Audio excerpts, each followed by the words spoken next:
أشهد أن لا إله إلا الله وحده لا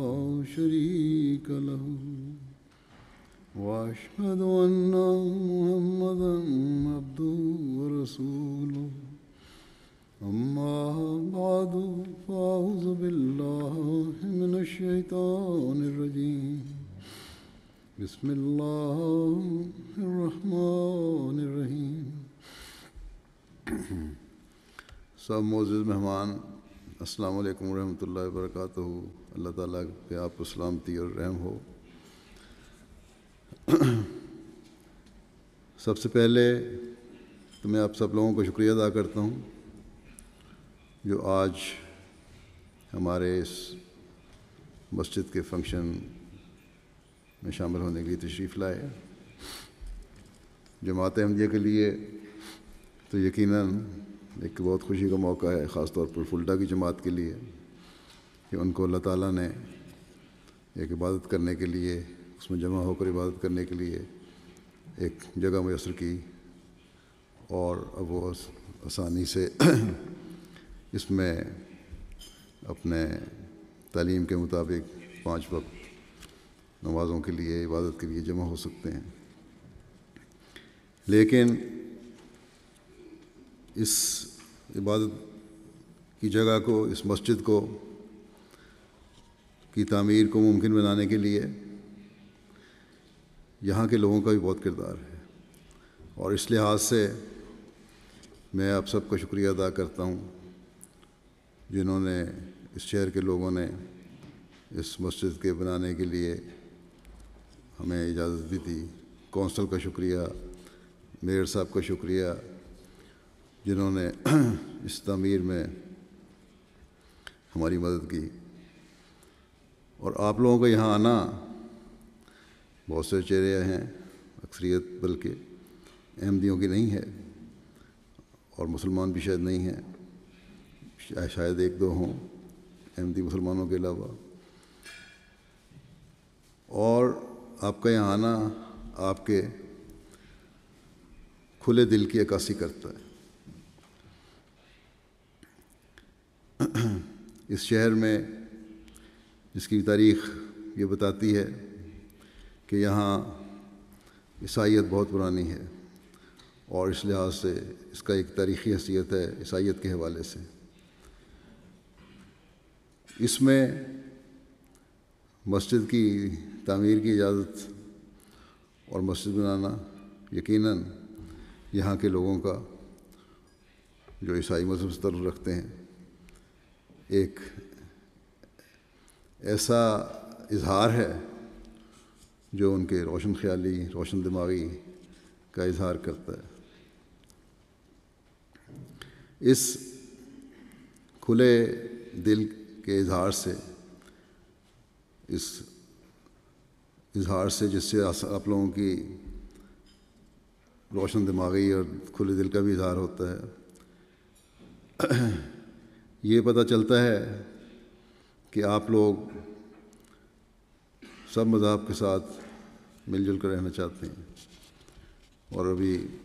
ایک مقرر نے یہ بتایا بھی کہ یہاں راؤنڈ ٹیبل کے جو نمائندے تھے، یہاں 100 سے زیادہ قومیں آباد ہیں اور مختلف مذاہب بھی آباد ہیں. ان سب کا یہاں آباد ہونا اس پرانے شہر میں، جس کی عیسائیت کے حوالے سے بہت اہمیت ہے، یہاں کے عیسائی لوگوں کے کھلے دل کے ہونے کی عکاسی کرتا ہے.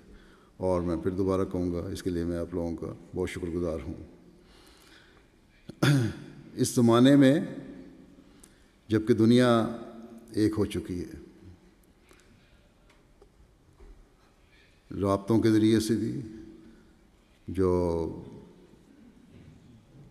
رسل و رسائل کے رابطے ہیں، کمیونیکیشن ہے، ٹی وی ہے، انٹرنیٹ ہے، اور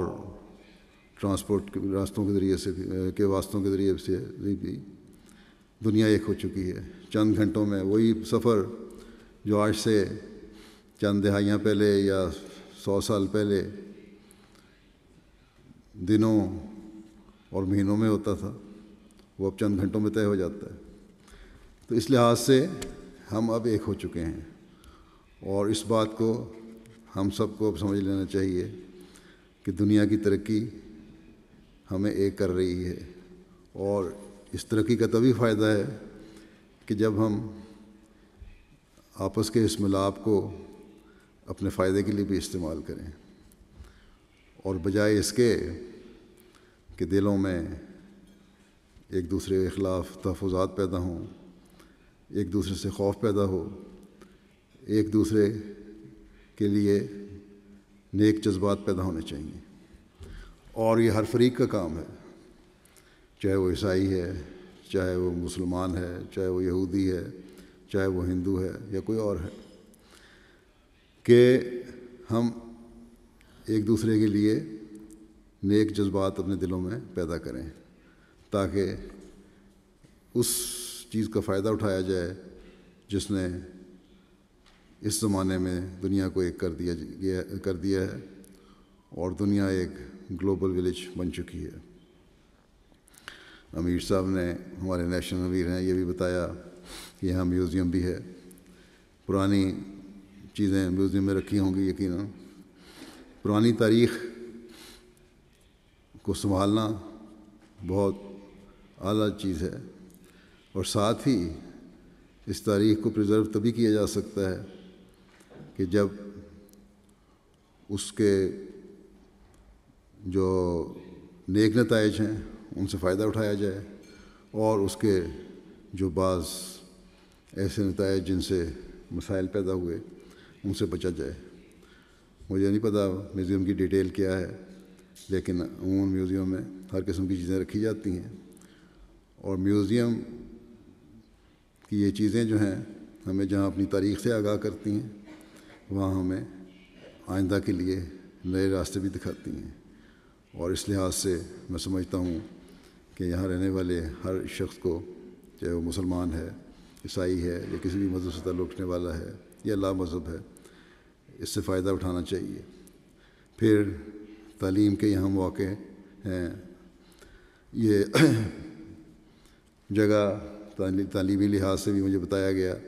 بہت اہم ہے، اور یہاں کے لوگوں میں تعلیم کی طرف رجحان بھی ہے۔ تو تعلیم بھی حاصل کرنے کا تبھی فائدہ ہے جب وہ دلوں کو کھولے، اور حقیقی تعلیم وہی ہے جو دلوں کو روشن کرنے والی ہو، اس میں وسعت نظر بھی پیدا ہو اور وسعت حوصلہ بھی پیدا ہو، اور پھر ایک دوسرے کے جذبات کا احترام کرنے کا احساس بھی پیدا ہو، تبھی اس تعلیم کا فائدہ ہے۔ نہیں تو اگر وسعت حوصلہ نہیں، وسعت نظر نہیں، ایک دوسرے کے خیالات سننے کی ضرورت توجہ نہیں، ایک دوسرے کے جو فنکشنز ہیں یا ایسے تقریبات ہیں جس میں خوشی کا موقع کسی بھی فریق کے لیے میسر ہے، اس میں حوصلہ نہیں اس کو سننے کا، تو تعلیم بے فائدہ ہو جاتی ہے۔ بس اس لحاظ سے بڑی خوشی کی بات ہے جب میں یہاں بہت سارے چہرے دیکھ رہا ہوں جو ہمارے اس فنکشن میں شامل ہونے کے لیے آئے، جو خالصتاً مذہبی فنکشن ہے، جس کا براہ راست آپ سے کوئی تعلق نہیں، لیکن یہ کھلے دل اور تعلیم کی ہی وجہ ہے جس نے آپ کو یہاں آنے پر مجبور کیا۔ اور میں دعا کرتا ہوں کہ یہ کھلے دل کا اظہار جہاں یہاں رہنے والے عیسائیوں کی طرف سے ہو رہا ہے، وہاں مسلمانوں کی طرف سے بھی ہو، اور احمدی مسلمانوں کی طرف سے اس سے بڑھ کر ہو، اور باقی مذاہب کی طرف سے بھی ہو۔ سارا صاحبہ تھیں جو لوتھر چرچ کی نمائندہ تھیں، انہوں نے ایک بڑی اچھی بات کی کہ خدا کی عبادت ایک ایسی چیز ہے جس کی طرف ہمیں توجہ دینی چاہیے، اور خدا کی عبادت کے ساتھ امن کا پیغام بھی ملتا ہے۔ تو یہی حقیقی چیز ہے کہ اللہ تعالیٰ کی عبادت کرنے والے حقیقی لوگ وہی لوگ ہیں جو امن کو پھیلانے والے ہوں۔ اس لیے اور یہی چیز ہے جو پھر انسانوں میں انسانی قدروں کو قائم کرتی ہے۔ مدینہ میں بانی اسلام حضرت محمد رسول اللہ صلی اللہ علیہ وسلم کے زمانے میں ایک عیسائی وفد ملاقات کے لیے آیا، بات چیت ہو رہی تھی۔ اس عرصے میں ان کے لیے نجران سے آیا تھا وہ وفد، ان کا عبادت کا وقت ہو گیا، بڑے بے چین تھے وہ عیسائی کہ ہم نے عبادت کا وقت ہے، کہاں عبادت کریں۔ تو اس وقت حضرت محمد رسول اللہ صلی اللہ علیہ وسلم نے ان کی بے چینی دیکھ کر فرمایا کہ کیا وجہ ہے، اور جب پتہ لگا کہ عبادت کا وقت ہو رہا ہے اور جگہ تلاش کر رہے ہیں، کیونکہ وہ اس وقت مسجد نبی میں بیٹھے ہوئے تھے، جو نبی صلی اللہ علیہ وسلم کی مسجد تھی اس میں بیٹھے ہوئے تھے، تو حضرت صلی اللہ علیہ وسلم نے انہیں فرمایا کہ پریشان ہونے کی ضرورت نہیں، یہ مسجد بھی اللہ تعالیٰ کی عبادت کے لیے بنائی گئی ہے اور ایک خدا کی عبادت کے لیے بنائی گئی ہے، تم اس میں اپنی عبادت کر سکتے ہو۔ اور چنانچہ ان لوگوں نے اس مسجد میں اپنی عبادت کی، اور یہی وہ چیز ہے، حقیقی چیز ہے، جس سے حقیقی امن بھی قائم ہوتا ہے اور آپس میں انٹرفیتھ تعلقات بھی بہتر ہوتے ہیں۔ اسلام اسی بات کی تعلیم دیتا ہے۔ آج اسلام کے نام پر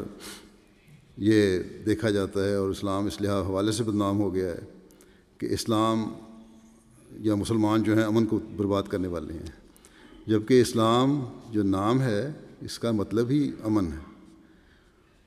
اور اگر ایک مسلمان دوسروں کو امن مہیا نہیں کرتا